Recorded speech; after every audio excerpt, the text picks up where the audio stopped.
Furgokarabanin, ondo esan dudan, bai, Furgokarabanin Nafarroako enpresa bada, Orikaingoa. Euskal Herrian zenbait etxe baino hobeto prestatutako furgoneta asko ikusten ditugu. Eta horixe da, euren espezialitatea gainera. Bereziki, espazioaren aprobetxamenduan murgilduta daude. Eta nazioarteko adituak harri eta zur utzi dituzte azken proposamenekin. Baita Aitor Perez ere. Eneko, furgoneta hau ezagutzeko hoberena geldirik dagonean. Hoixe da, hau disfrutatzeko atea ireki eta... Ikusten dugu, ohea nola igotzen ari den, ezta? Barrura sartzea, denbora izatea eta oporretara joatea. Erakutsiko diegu, zenbat gauza dauden hemen, ematen du, hemen ez dagoela ezer, baina benetan, txaron momentu bat ikusiko dugula. Bueno, gure patentea, bigarren filateko asientotea atzera dijoa, eta komunaren espazioaren bihurketa dakagu patentearekin. Alde batetikan, bi espazio diferentziatzen ditugu. Hemen itxi daiteke, ez da, hor berritasuna, ez da? Hori da. Zer dakagu hemendikan? Bueno, dakagu... Beste sekretu bat? Hori da. Dakagun da... Dutxa emateko tokia, ez da? Hori da.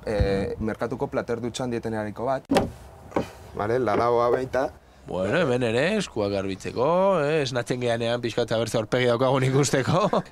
Ikusten dugu zer agertzen den hemen. Hori da, hemen dakagu bainu bat konektatzen dijoala ur depositoarekin, autokarabana ematen berdina, baina espazio handiagoarekin, zuk zure beharreak egiteko. Baizare dakagu itxi aldezakegu. Zurea itxi daiteke, baina hemen ere, alako kortina bat. Kortina, Eta horrela Aitor, lasai, egin dezakezu hor, nahi dezuna, ez da? Hori da.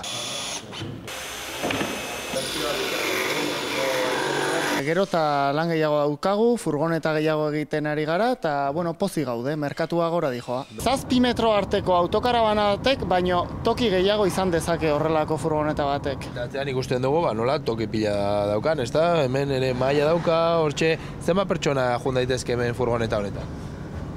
Furgoneta honetan 4 pertsona joan daitezke bidaiatzen eta lotarako beste 4 pertsonek egin dezaketelo. Iruditzen mazaizuneko atrako gara, eta patentearen beste zati, ez da, izan ere, espazio honetan ikusten dugu nola, oheen kontuak garrantzia ere badauka, ez da? Bai, ohea finkoa jarri ordez, ohe elektriko bat, eta orduan ohea gora igotzen da eta maletero guztia libre geratu daiteke. Baditugu hozgailua, bestaldetikan baita ere jarri dezakegu mikroondasa. Hemen dakago sukaldea, platera garbitzeko tokia, baina hemen berritasun batzuk ere izan badituzu, ezta? Bai, alde batetik moskitera jarri dugu, eltxoak esartzeko, beste batetik izkutatutako maitxoa, toldoa, elektrikoa, hoixe da. Hoixe da, ikusten dugu, nola dagoen prestatuta, mendira goazenean edo hortik goazenean, baina ikusi, Xabier, agian zu motoarekin ibiltzekoa zara gehiago. Nahi dezula sartu? Zergatik ez, ikusi zazue.